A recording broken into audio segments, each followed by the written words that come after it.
सुप्रभात प्यारे प्यारे बच्चों, कैसे हैं सब बच्चे? अच्छे हैं बच्चों? आपको मैंने बताया था ना, कोरोना से बचने के लिए हमें 3 बातों का ध्यान में रखना है।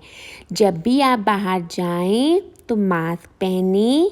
दूसरा, अपने हाथों को हैंड सैनिटाइज़र से हैंड सैनिटाइज करें या बार बार हाथ धोएं।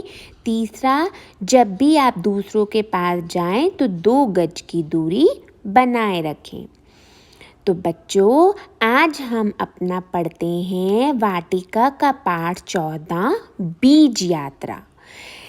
इसमें एक लड़की है रीना, अपनी सखी को रैना को पत्र लिखती है और पेड़ पौधों के बारे में उसको जानकारी प्रदान करती है। रैना जो है को बताती है कि पेड़ पौधों के बारे में उसे जानकारी देती है रीना। तो वह लिखती है, प्रिय रीना, यह पत्र मैं दिल्ली में लिख रही हूँ। मैं तुम्हें पेड़ पौधों से जुड़ी कुछ बेहद रोचक जानकारी देना चाहती हूँ। मैं जानती हूँ कि तुम्हें भी पेड़ पौधों का बहुत ज़्यादा लगाव है। तो वो कहती है कि मैं तुम्हें जो है जानकारी देना चाहती हूँ, इसीलिए मैं तुम्हें ये पत्र लिख रही हूँ। एक बार रीना जो है दिल्ली शहर के 70 किलोमीटर की दूरी पर एक पक्षी अभयारण्य सुल्तानपुर गई थी। पक्षी अभयारण्य क्या होता है? पशु पक्षियों के लिए एक सुरक्षित वन, वहाँ गई थी। ये देखो, ये है वो वन जहाँ पर रीना गई थी। वहाँ पर उसने देखा कि बहुत सारी हरी भरी घास थी, बीच बीच में पेड़ों के झुरमुट थे, ठंडी हवा चल रही थी, बहुत ही सुंदर स्थान था। वहाँ पर रीना ने और रोहन ने देखा, वहाँ उन दोनों ने खेलना शुरू कर दिया। खेलते खेलते रीना ने देखा कि तेज हवा का एक झोंका आया और पेड़ों के झुरमुट में सेमल का पेड़ था। जब वह वहाँ पर दोनों खेल रहे थे तो उन्होंने वहाँ पर एक सेमल का पेड़ देखा। सेमल के फलों से निकले रुई के गोले हवा में उड़ते हुए सारे वातावरण में छा गए। सेमल के फलों से कुछ रुई के गोले निकले और वह जो है पूरे वातावरण में वो रुई के गोले निकलकर पूरे वातावरण में फैल गए।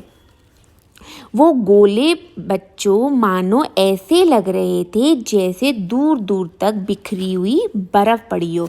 जैसे अगर रुई के गोलों को ऐसे फैला दो तो ऐसे लगता है ना कि जैसे रुई के गोले फैलाने पर जैसे बर्फ़ पड़ी हुई हो। वह गोले भी बिल्कुल ऐसे लग रहे थे जैसे बर्फ़ पड़ी हो। फिर रीना उन गोलों को लेकर अपने पिताजी के पास गई। ये देखिए, ये है रीना और ये है उसके पिताजी। वह अपने पिताजी के पास गई। पिताजी ने एक गोला को हाथ में लिया और उसकी रुई निकाली। पिताजी ने क्या किया, उस एक रुई के गोले को हाथ में लिया और उसकी रुई को निकाल दिया, छील दिया। उसके अंदर से एक छोटा सा काला बीज था। ये देखिए, पिताजी के हाथ में एक रुई का गोला उन्होंने छीला, उसके अंदर एक छोटा सा काला सा बीज था।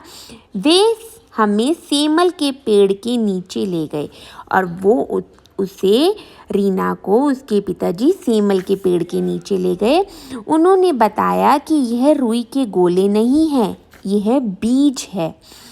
रुई के गोले जो आपको बिखरे हुए नज़र आ रहे थे वह रुई के गोले नहीं है, उसके अंदर से एक बीज निकला। पिताजी ने बताया कि यह एक बीज है। हवा पेड़ के बीजों को दूर दूर तक फैला देती है। यह बीज अच्छी ज़मीन पाकर अंकुरित हो जाते हैं और एक दूसरे से ऊंची दूरी पर उग जाते हैं।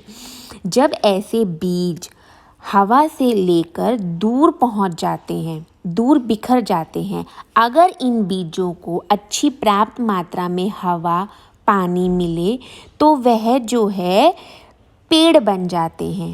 पर्याप्त मात्रा में अगर इस बीज को अच्छी धूप हवा पर्याप्त मात्रा में मिले तो वह स्वस्थ पेड़ बन जाते हैं।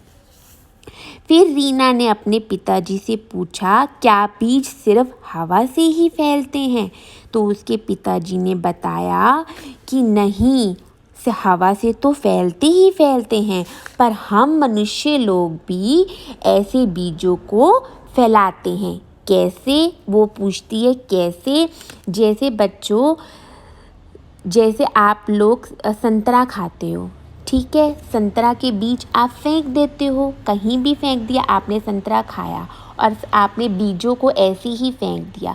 अगर उस छोटे से बीज को पर्याप्त मात्रा में हवा और पानी अगर मिल जाएगा तो जहाँ आपने वो बीज फेंका था वहीं उस बीज से उगकर पौधा बनेगा और वह पेड़ का रूप ले लेगा।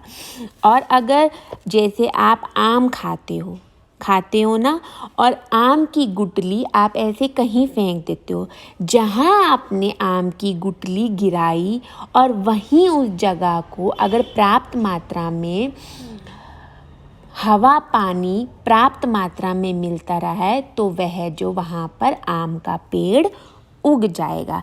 यही पिताजी ने बताया कि इस तरह हम मनुष्य लोग भी इन बीजों को फैलाने में मदद करते हैं। पिताजी ने हमें बताया कि बीज पानी में बहकर भी दूर दूर तक पहुंच जाते हैं। उनके फल सूखने पर जोर से फटते हैं और बीज बिखर जाते हैं। फिर उसके बाद झील में विदेशों से आए पक्षी देखने गए। इस तरह रीना ने अपनी सखी को, रैना को ये सारी जानकारी दी कि हम एक सेमल के पेड़ पर गए थे, वहाँ पर रुई के गोले बिखरे हुए थे। उस रुई के गोले में से एक बीज निकला। बीज से कैसे वो दूर दूर तक फैलकर पेड़ बन जाते हैं। जैसे उन्होंने आपको बताया कि संतरे का अगर आपको बीज फेंकते हो, अगर वहाँ पर्याप्त मात्रा में उस बीज को हवा पानी मिलता है तो वह भी पेड़ उग जाता है। इस तरह सेमल में से जो रुई के गोले बीज निकले थे, ये पिताजी ने सारी जानकारी रीना को दी और रीना ने ये सारी जानकारी अपनी सखी रैना को पत्र के द्वारा दी। तो बच्चों, ये था आपका पाठ बीज यात्रा। आप इस पाठ को पढ़िए और इसका अभ्यास आप अपनी कार्यपुस्तिका में करिए। धन्यवाद।